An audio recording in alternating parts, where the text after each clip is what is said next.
Hi guys, welcome back to Saving Salvage, and in today's video we are collecting my brand new Audi S3 2021 saloon from the dealership. So I'm going to jump straight into it and we're going to see some B-roll from the day I collected the car.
So just before I start today's video, guys, I just want to say a massive thank you to Cambridge Audi for supplying me this car.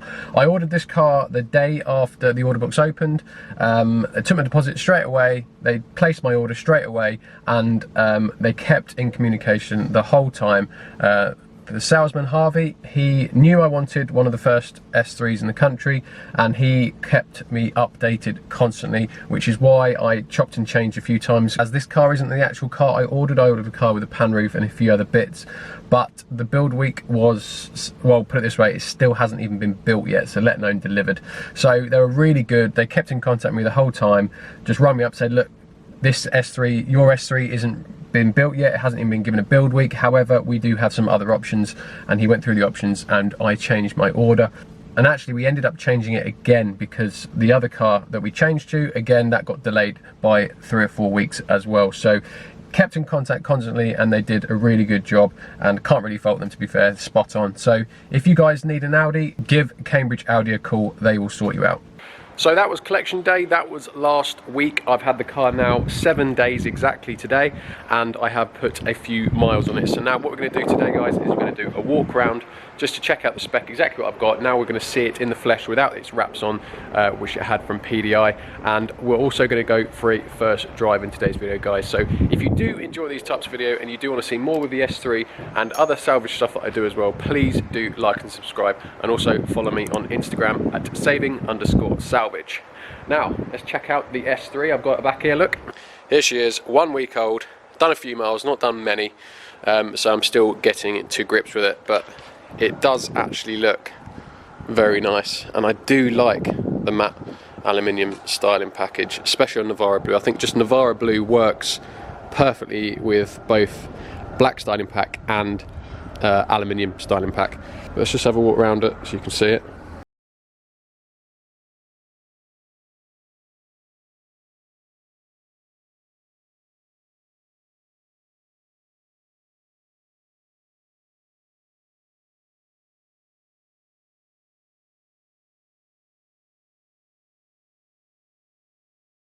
So there she is, and just a quick go over the spec for anyone that doesn't know.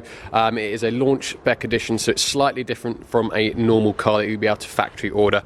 The main difference being the comfort and sound pack. I don't have comfort and sound pack, which you get Bang & Olufsen, you get front parking sensors, and you also get a rear view camera. I don't have that pack, but I do have the Bang & Olufsen on its own, so I don't have front sensors and I don't have a rear view camera, but I've got Bang & Olufsen. You won't be able to do that on a factory order. You can only order, if you want Bang & Olufsen, you have to get a comfort and sound pack, which comes with the other two options as well. Realistically, that is a much better option because it is a bit of a rip-off, to be fair, because a comfort and sound pack is £865, which you get the front sensors and the rear view camera, and I paid I think it was 760 just for Bang & Olufsen. So if anyone's watching, don't bother going for a launch spec car. It's a complete rip-off. For 100 quid more, you can get a rear view camera and front parking sensors.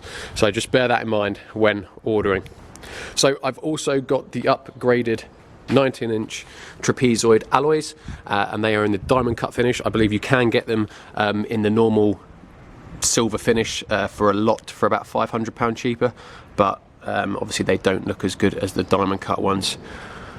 Other options I've also got the Matrix LED headlights, and that comes with a much better daytime running light, and it comes with also dynamic front indicators as well as the rear. The rear you get as standard. You also get high beam assist as well. And on this, the daytime running light dances as well. I don't know if it does that. I don't know if it does it on the non one, but you can see that. I don't know if it does it on the ones without Matrix, but that looks pretty cool. It also does it on the rear as well, but weirdly not as often. So the other options I got lumbar support, which is about £250, and I also got ISOFIX in the front, which is a cost-free option. Other than that, it is standard S3, but you do get a bit more standard now. So you get privacy glass as standard, you get sport seats as standard, which I'll just show you. So you can, I think, well, they're pretty much the equivalent to the Super Sport seats, but you get them as standard now as well. And actually, to be fair, you get them standard in an S line, so they're not actually that big a deal anymore. But they are standard. You also get heated front seats as standard, and you get rear parking sensors as standard as well. And you also get folding mirrors as standard as well. So they have upped what you get as standard a little bit. So there's not that many options to choose from. I'm pretty sure the only things I'm really missing were pan roof, obviously the rear view camera, front sensors, and possibly red brake calipers if you like them, but I'm not really a massive fan, to be fair. So let's just jump into the inside.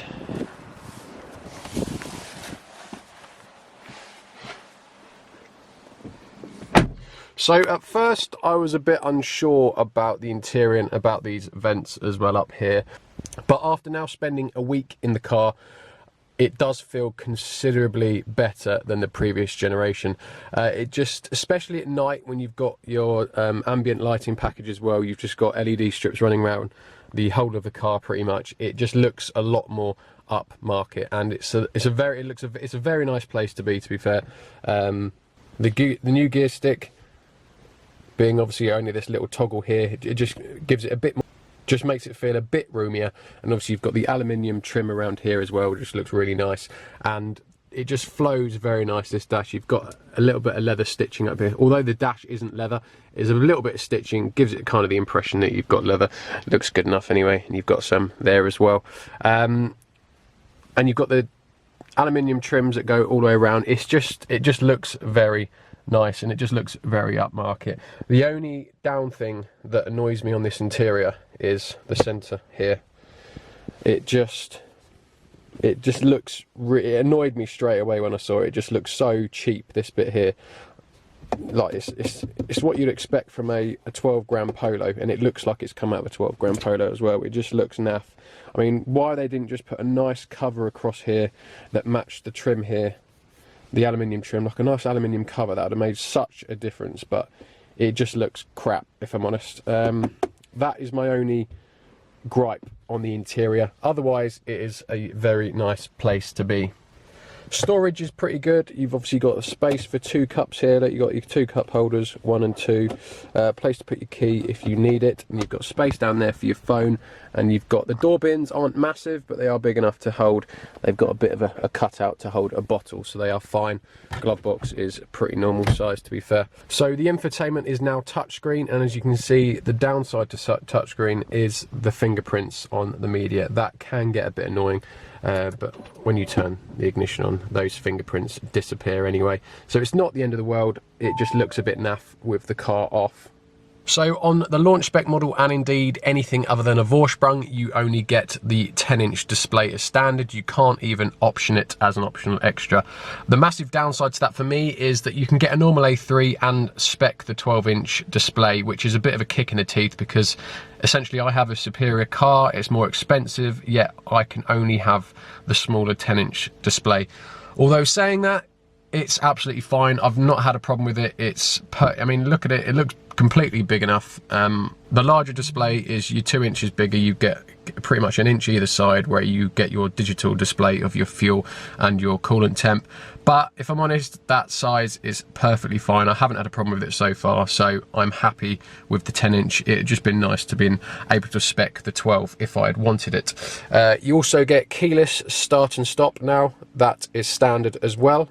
So we'll just go through the infotainment. It is the same as Audi's new infotainment as found originally on the A6, A7, etc. That's where it first came out, and is now on the new Q3 as well. So this is their new infotainment. I haven't had a massive play around with it yet so far, but it's very easy to use. Mostly using these toggles on the right hand side. You can go through your DAB list here. I just click mostly navigation, which is easily to get to, and the good thing is you can have nav on both screens on this as well, which looks good, and also you can quick easy access to telephones and music as well. Easily connects to your phone straight away in the car, and it just has a very nice layout, and it kind of blends in nicely to the trim as well. So very nice display, very easy to use. I also haven't plugged my phone in yet for Apple CarPlay because Audi no longer supply the leads for it, and I haven't got a cable out to plug into it yet. However, so I can't actually report on the Apple CarPlay, but it should be fairly simple. You have a button for it there as well. Again, as before, you've got loads of settings that you can have a play around with, like your exterior lighting, background lighting. You can change the colours. I do have the extended interior lighting package on this, so you can completely change. You've got loads of different colours to choose from for your ambient lighting, and it is very nice. What I'll do now is I'll pan to some night shot, just so you can see how nice this actually interior looks at night. The one thing they have taken away, which is a bit annoying, is this button here. You can use it to do one of several things, and what I used to have in my old S3 and RS3 was I used to have this toggle, the drive select, so I can toggle quickly between dynamic, comfort, etc. However, just going onto the menu for it now, there is no longer an option to use that as a drive select button, and you only get these options now. So that's a bit of a drawback, but however, I suppose the button is only down here, so it was just nice having it on the steering wheel, that's all, but it's not a massive issue. It is still only there. Down on the center console, you have your volume button here, which is no longer actually a button. They are just touch sensitive, so you just swivel your hand around to turn the volume up or down.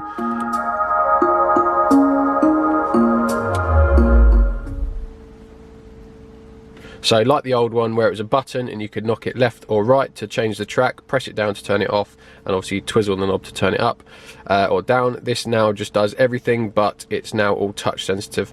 Works fine, I've never had a problem with it. So that's quite a cool addition. Also keeps everything flat as well. The only thing I don't like is the park button. So the park button is now electronic. So whereas before you would pull your lever back and push it into park, now it's electronic, so you just press a button. But annoyingly, I just have to start the engine up. It makes a horrible noise when you put it into park now. So I don't know if you ever hear it. I'll just put it into drive and then press park. I don't know if you can hear it, it just makes a horrible little noise. It's no big deal, it's just one thing I've noticed. So I was saying earlier about the matte aluminium styling package, I really do like it on this car. There is one massive drawback that's really winding me up though. So if we go around the car, look, we can see obviously you've got matte aluminium mirrors, matte aluminium trim all along the doors. We have also matte aluminium along the side skirts. We have it on the back bumper as well, inserts here, and we've got a trim going all along the car. And then we go over to the front, and we've got more matte aluminium here. We've got it all along the front here as well. We've also got it all in the grille slats. So we have it absolutely everywhere. So why the hell is the grille surround in chrome? There's not one other piece of chrome on this car other than the badges, which you can forgive them for. But why not do that in matte aluminium to match the rest of the car? That is very, very annoying. As you can see the colour difference there, look. And it's winding me up, if I'm honest. Anyone with OCD, that's going to drive you mental. I don't have OCD, and that's driving me mental. So what I'm going to do is just going to start it up and do an idle rev test, so you can see what it sounds like.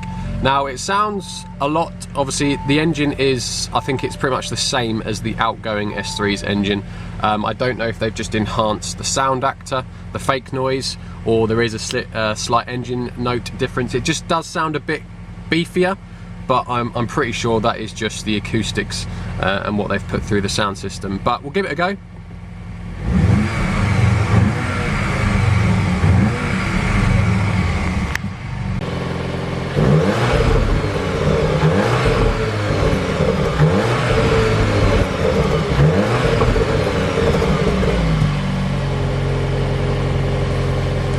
Right, so I've jumped in the car and we're going to go out for the first drive now. So, start her up, into drive. Let's go for a first little spin. So I'll start off in drive, and the one thing I noticed straight away from the car, compared to previous S3s, is the gearbox.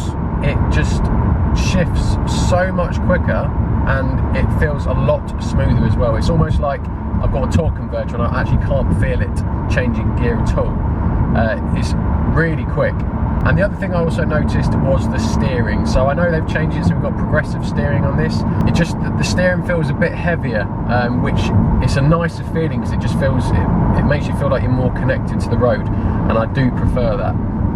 But it's when you're driving you notice how much nicer the interior is. It is just a lot nicer. You don't really realise it until you get back into an old S3 and you think, oh, this is a bit bland really. It's when you jump into the new one you're like, okay, yeah, this is a lot nicer place to be. And especially at night, all the lights, ambient lighting is really nice. Right, so let's put it into manual.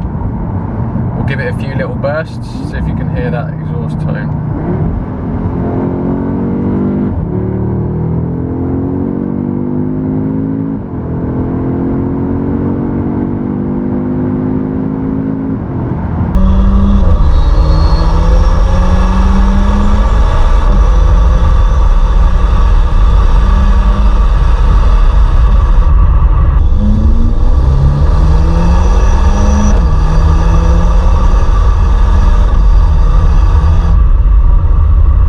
I don't know how it's coming across on camera, but it is more aggressive. It just feels a bit beefier.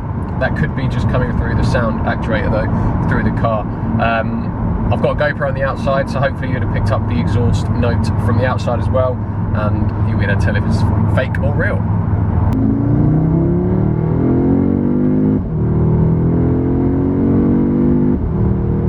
The steering it just feels more responsive. It's hard to explain, it's just it feels nicely weighted.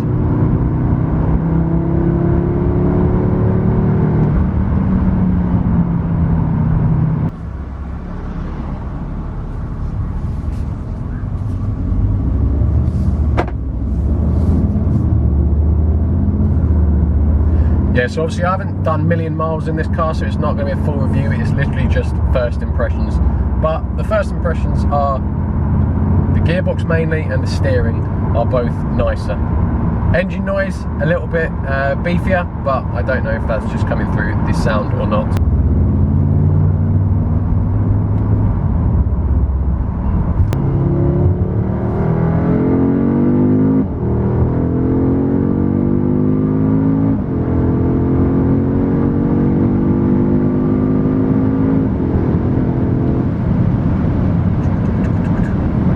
Quicker than the old one? I can't remember, if I'm being honest. It definitely feels quick,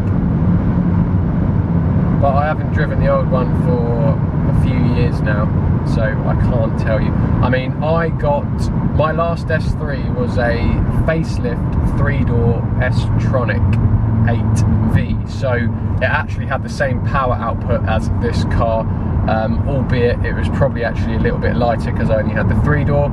So essentially it shouldn't be any quicker. It does feel quick though, it does feel quick. It feels just as quick as my 8P RS3, so that'd be interesting. I wonder if I should get those two together for a little race, get some draggy times on those. But no, this is a nicer car to drive, I think. It's mainly that gearbox, it's just so much crisper. steering just feels heavier as well, which it just feels a lot nicer when you're going into corners. You just feel a lot more connected to the road. And it does handle well as well. So guys, that is the first drive completed. So what are my thoughts? Well, to start with, I was unsure. There's a few little niggly bits like the chrome grille, this centre console bit here, but they are very minor things. They're not the end of the world. You can't really see that centre console when you're driving, and the chrome grille we can fix if I wanted to, so I'm not too bothered about those. However, as I've had the car a bit longer, I've only had it a week, so it's not really giving me time as a long term, but it is definitely growing on me, and I now do like the interior a lot more and can comfortably say it is a big step up from the old interior. The gearbox is a lot nicer, the steering's a lot nicer, it's more responsive, it's a bit heavier, and the car does sound a bit beefier, and it feels quicker. Whether it is or not, I don't know. We'll do, I'll get some 0 to 60s done. I might do some 0 to 60s on the RS3 as well in the next video, so we can kind of compare the performance. But as an overall, guys, it is definitely a better car than the previous one. It's just up to you whether you'd be happy forking out the extra money for the new car. So as always, guys, thank you very much for watching, and if you did enjoy this video, please do say something in the comments and like the video if you wish as well. So as always, guys, thank you very much for watching, and I'll see you in the next one. Cheers, guys.